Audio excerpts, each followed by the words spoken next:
बिस्मिल्लाहिर्रहमानिर्रहीम। आज की वीडियो का हमारा अहम टॉपिक जो कि 9th math unit number 1 multiplication of matrices से मुतल्लिक़ है। इसके अंदर हम सीखेंगे कि दो मैट्रिसेस को मल्टीप्लाई कैसे करते हैं। उससे पहले मैट्रिसेस की मल्टीप्लिकेशन कब मुमकिन होती है। तो सबसे पहले हम चलते हैं कि दो या दो से ज़्यादा मैट्रिसेस की मल्टीप्लिकेशन कब पॉसिबल होती है, कब उनको मल्टीप्लाई किया जा सकता है। तो अगर हमारे पास कोई दो मैट्रिसेस हों, पहले मैट्रिक्स के अंदर नंबर ऑफ कॉलम्स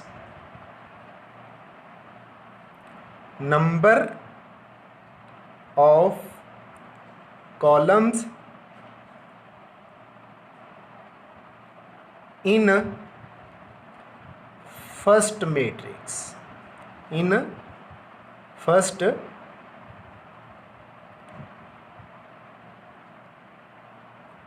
इक्वल हो जाए number of rose in second matrix.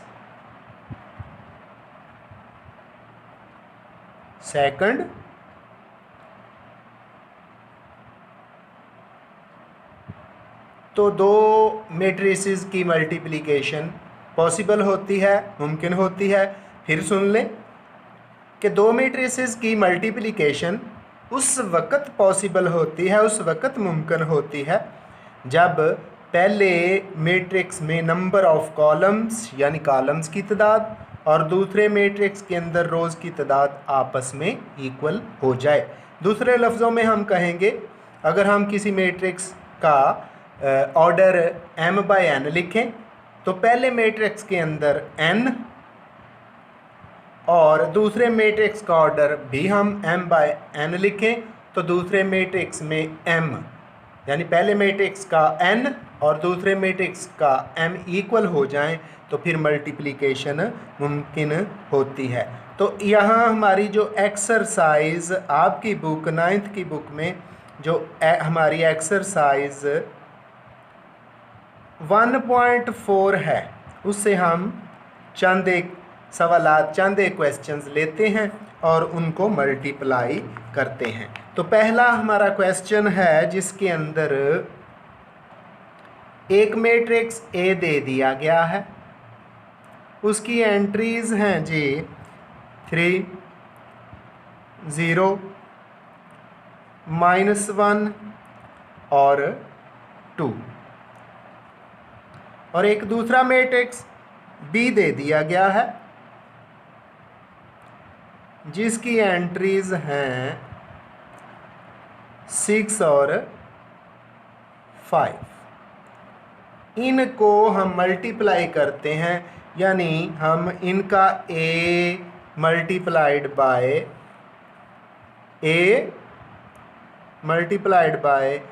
b find करते हैं। ये इन दोनों मैट्रिसेस की मल्टीप्लिकेशन यानी a और b इसलिए बहुत इम्पोर्टेंट है कि जो आपकी आखिरी एक्सरसाइज है 1.6 उसके अंदर जो हमने सॉल्यूशन सेट फाइंड करना है इक्वेशंस का, उसमें भी कुछ इसी तरह की मल्टीप्लिकेशन आएगी जिसमें पहले मैट्रिक्स में ऑर्डर होगा 2/2 और दूसरे मैट्रिक्स में ऑर्डर होगा 2/1। तो इसको अच्छी तरह सीखिएगा। तो आए हम मल्टीप्लाई करते हैं। पहला मैट्रिक्स लिखते हैं 3, 0, -1 और 2। इसको मल्टीप्लाई करना है हमने दूसरे मैट्रिक्स के साथ जिसकी एंट्रीज हैं 6 और 5। तो डायरेक्ट मल्टीप्लाई करने का मेथड देखिएगा, ज़्यादा आसान है। तो सबसे पहले हम पहले मैट्रिक्स ए की पहली रो लेते हैं और उधर कॉलम एक ही है तो वो कॉलम लेते हैं। आप देख रहे हैं कि पहली रो के अंदर एरो की तीर की टेल पर 3 है और दूसरे मैट्रिक्स के अंदर एरो यानी तीर की टेल पर 6 है। तो 3 मल्टीप्लाई हो जाएगा 6 के साथ। जब 3 को 6 से मल्टीप्लाई करते हैं तो आपके पास आ जाएगा 3 6 दा 18, 3 6 दा 18। लो जी, फर्स्ट मेंबर उधर फर्स्ट मेंबर से मल्टीप्लाई हो गया। अब 0 है, 0 5 से मल्टीप्लाई होगा तो 0 को 5 से मल्टीप्लाई करें तो 0 5 दा 0 हो जाता है। लो जी, ये पहली रो की मल्टीप्लिकेशन कंप्लीट हो गई। अब हम दूसरी रो की मल्टीप्लिकेशन की तरफ आते हैं, जिसका फर्स्ट मेंबर जो एरो की टेल पर है -1 है। -1 6 से मल्टीप्लाई होगा तो -6 1 दा 6 आ जाएगा, ये लिख दिया। अब हम 2 को 5 से मल्टीप्लाई करते हैं तो 5 2 दा 10 हो जाता है। अब हम इनको ऐड करते हैं तो 18 में 0 ऐड करें तो आपके पास 18 ही आ जाता है। माइनस के 6 हैं, प्लस का 10 है तो ये आपके पास 4 आ जाएंगे। इस तरह हमने ए और बी की मल्टीप्लिकेशन फाइंड कर ली है। ये इसलिए करना बहुत ज़रूरी है कि एक्सरसाइज 1.6 में आपके ये बहुत काम आएंगे। अब हम चलते हैं आगे और कुछ और मल्टीप्लिकेशन के क्वेश्चंस करते हैं। तो एक और क्वेश्चन है जिसके अंदर वो उसका ताल्लुक आपकी एक्सरसाइज 1.4 के क्वेश्चन नंबर 4 के साथ है। क्वेश्चन 4 का बी पार्ट है। यूँ कुछ दिया गया है, 2 मैट्रिक्स दे दिए गए हैं। पहला मैट्रिक्स उसकी रो है 1 2 3 और दूसरी रो है 4 5 और 6। ये पहला मैट्रिक्स है। इसकी 2 रोज़ हैं और 3 कॉलम्स हैं। दूसरा मैट्रिक्स जो इसके साथ मल्टीप्लाई हो रहा है वो है जी 1 2 3 4 -1 और 1। जब इनको मल्टीप्लाई करेंगे तो हम देखते हैं कि पहले मैट्रिक्स में नंबर ऑफ कॉलम्स 3 हैं, दूसरे में नंबर ऑफ रोज़ भी 3 हैं। तो चूँकि पहले का n और दूसरे का m इक्वल है इसलिए इनकी मल्टीप्लिकेशन मुमकिन है। आए अब हम मल्टीप्लाई इनको करते हैं। तो पहली रो है, पहले कॉलम से मल्टीप्लाई हो जाएगी। टेल वाला मेंबर टेल से मल्टीप्लाई होगा, हेड वाला हेड से और दरमियान वाला दरमियान वाले मेंबर से। 1 मल्टीप्लाई होगा 1 के साथ, 1 1 दा 1 आ जाएगा। दूसरा मेंबर 2 है, उधर दूसरा मेंबर 3 है तो 2 3 दा 6 हो जाएगा। तीसरा मेंबर है जी 3, दूसरी तरफ है -1 तो -3 1 दा 3 आ जाएगा। अब पहली रो और पहले कॉलम की मल्टीप्लिकेशन मुकम्मल हो गई। अब रो पहली ही लेंगे, कॉलम दूसरा करेंगे और मेंबर्स को मल्टीप्लाई करेंगे। पहली रो का पहला मेंबर 1 है और उधर पहला मेंबर 2 है तो 1 2 दा 2 आ जाएगा। अब 2 मल्टीप्लाई होगा 4 के साथ, 2 4 दा 8 हो जाएगा। अब तीसरा मेंबर है जी 3 मल्टीप्लाई हो जाएगा 1 के साथ, 3 1 दा 3 आ जाएगा। लो जी, रो नंबर 1 की मल्टीप्लिकेशन दोनों कॉलम्स के साथ मुकम्मल हो गई है। अब हम रो नंबर 2 की मल्टीप्लिकेशन स्टेप बाय स्टेप दोनों कॉलम्स के साथ करते हैं। तो रो नंबर 2 पहले कॉलम के साथ 4 मल्टीप्लाई होगा 1 के साथ, 4 1 दा 4 आ जाएगा। 5 मल्टीप्लाई होगा 3 के साथ, 5 3 दा 15 हो जाएगा। और आगे 6 मल्टीप्लाई होगा 1 के साथ -6 1 दा 6 आ जाएगा। अब रो यही है, सेकंड रो ही है और कॉलम भी अब सेकंड हो गया है। तो फर्स्ट मेंबर 4 है, 4 मल्टीप्लाई होगा 2 के साथ, 4 2 दा 8 हो गया। सेकंड मेंबर 5 है, उधर 4 है, 5 4 दा 20 हो जाता है। और थर्ड मेंबर 6 है, उधर थर्ड मेंबर 1 है, +6 1 दा 6 हो जाएगा। तो जी अब हम इनको ऐड करते हैं और देखते हैं कि आपका आंसर क्या आता है। 1 और 6 ऐड करें तो 7 हो जाता है, 7 में से 3 सब्ट्रैक्ट कर दें, माइनस कर दें तो बाकी आपके पास 4 आ जाता है। आगे 2 है, 2 और 8 को प्लस करेंगे तो 10 आ जाएगा, 10 में 3 ऐड करेंगे तो 13 हो जाता है। अब सेकंड रो की तरफ चलते हैं। 4 है और 15 है, 4 और 15 को ऐड करें तो 19 यानी 19 आ जाता है। और 19 में से 6 माइनस करें तो आपके पास 13 रह जाता है। 8 है, 8 में 20 ऐड करें तो 28 हो गया और उसमें 6 ऐड करें तो 34 हो जाता है। इस तरह यहाँ मल्टीप्लिकेशन के अंदर हमें दो तरह की चीज़ें क्लियर हो जाती हैं। एक तो मल्टीप्लिकेशन ही है, दूसरा साइन को कैसे सॉल्व करते हैं मल्टीप्लिकेशन के अंदर, और तीसरा है कि इन नंबर्स को जमा या माइनस कैसे किया जाता है। अब हम इसी एक्सरसाइज के एक और क्वेश्चन की तरफ चलते हैं जिसमें दोनों मैट्रिसेस का जो ऑर्डर है वो 2/2 है। उनकी मल्टीप्लिकेशन देखते हैं। ये भी अहम क्वेश्चन होगा इम्तहानी नुक्ता नज़र से। तो आए हम एक और क्वेश्चन लेते हैं। वो क्वेश्चन नंबर है जी 6, उसको सॉल्व करते हैं। उसके अंदर हमें दो मैट्रिसेस ए और बी दे दिए गए हैं। ए आपके पास है जी, दे दिया गया -1 3 2 और 0। दूसरा मैट्रिक्स बी दे दिया गया है आपको, वो है जी आपके पास 1 2 1 2 -3 और -5। तो ए और बी दे दिए गए हैं। जो हमने प्रूफ करना है, जो वेरीफाई करना है, वो यूं है जी, ए बी का ट्रांसपोज इक्वल है बी का ट्रांसपोज मल्टीप्लाइड बाय ए का ट्रांसपोज। तो जी यहाँ हमें ट्रांसपोज भी क्लियर हो जाएगा और मल्टीप्लिकेशन भी हम सीख जाएंगे।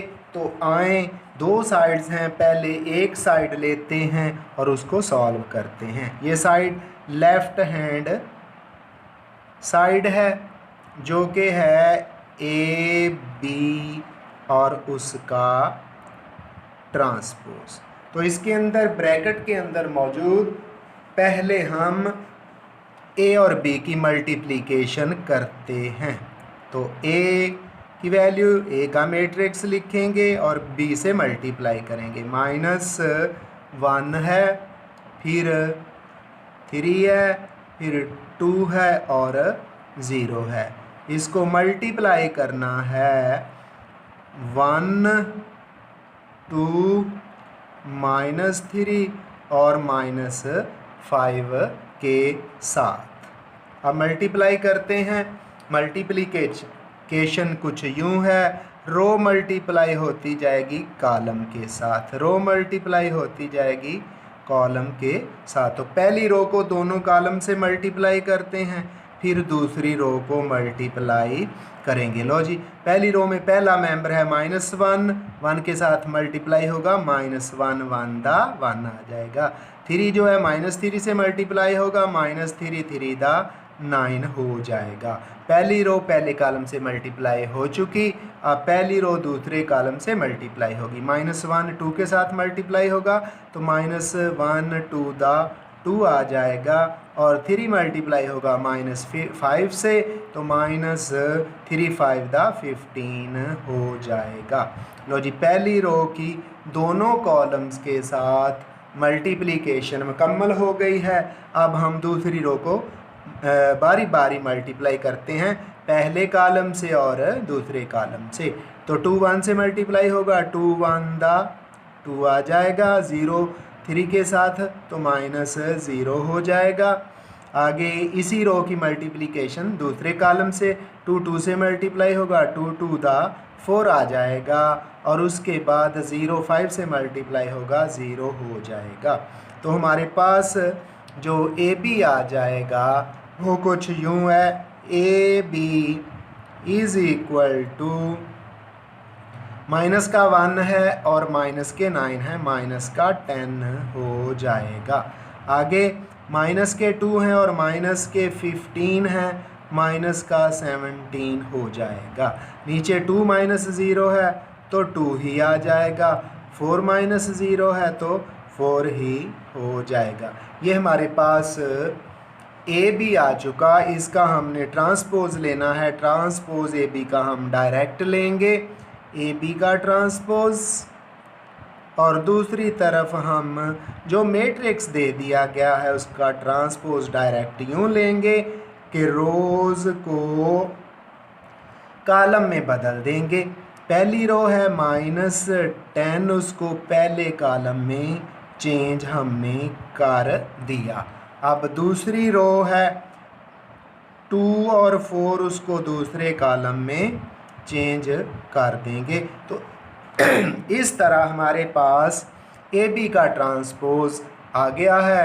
अब हम लेफ़्ट हैंड साइड लेते हुए B transpose multiplied by A transpose मालूम करते हैं।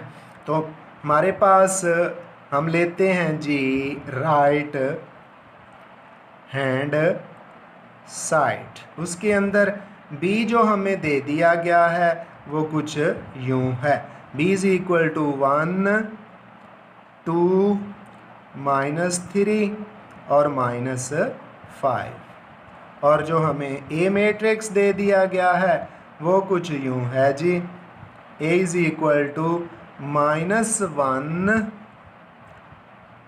3 2 और 0 है। तो दोनों के हम ट्रांसपोज फाइंड करते हैं। b का transpose is equal to 1 2, row column में चेंज होगी, पहली रो पहले कॉलम में -3 -5, दूसरी रो दूसरे कॉलम में। अब ए का ट्रांसपोज फाइंड करते हैं। ए का ट्रांसपोज इज़ इक्वल टू पहली रो पहले कॉलम में चेंज हो गई और दूसरी रो 2 0 दूसरे कॉलम में चेंज हो गई है। तो रोज़ को कॉलम में चेंज कर देने का नाम ही ट्रांसपोज है। अब हम इनकी मल्टीप्लिकेशन लेते हैं, B transpose multiplied by A transpose. तो पहले हम बी ट्रांसपोज की वैल्यू लिखते हैं जो अभी हमने फाइंड कर ली है, 1 -3 2 -5। दूसरी तरफ ए ट्रांसपोज की वैल्यू भी हमने फाइंड कर लिया, वो है -1 2 3 और 0। अब हम इन दोनों को मल्टीप्लाई कर देते हैं। मल्टीप्लिकेशन का मेथड वही है, रो मल्टीप्लाई होगी कॉलम के साथ। तो पहली रो और पहला कॉलम 1 -1 से -1 आ जाएगा, -3 3 के साथ -3 3 था 9 आ जाएगा। अब पहली रो सेकंड कॉलम के साथ 1 2 दा 2 आ जाएगा और -3 0 से -0 हो जाएगा। अब पहली रो की मल्टीप्लिकेशन कंप्लीट हुई। अब दूसरी रो है 2 मल्टीप्लाई होगा -1 से -2 आ जाएगा और -5 मल्टीप्लाई होगा -3 के साथ, -15 आ जाएगा। अब सेकंड रो सेकंड कॉलम के साथ 2 से मल्टीप्लाई होगा, 2 × 2 = 4 आ गया, और -50 के साथ -50 हो जाता है। अब इनको हम प्लस माइनस करते हैं। इधर हमारा चल रहा है B transpose multiplied by A transpose. तो देखते हैं क्या आया है। -1 और -9 माइनस के 10 हो जाएंगे। 2 में से 0 तो 2 ही रह जाएगा। -2 और -15 हैं, ये हमारे पास हो जाएगा जी -17 हो जाएगा। अब हमारे पास 4 - 0 है, तो ये 4 ही आ जाएगा। जब हमने लेफ़्ट साइड पे देखा जो कि AB का होल ट्रांसपोज था, हमने देखा उसका आंसर भी वही आता है जो B transpose multiplied by A transpose है। तो फिर हम कह सकते हैं कि 100 plus left hand side is equal to right hand side के। तो इसके साथ ही आज का हमारा लेक्चर ख़त्म होता है। ये वीडियो को मुकम्मल तौर पे देखिएगा, सब्सक्राइब भी कीजिएगा, लाइक भी कीजिएगा, दुआओं में याद रखिएगा। अल्लाह हाफिज़।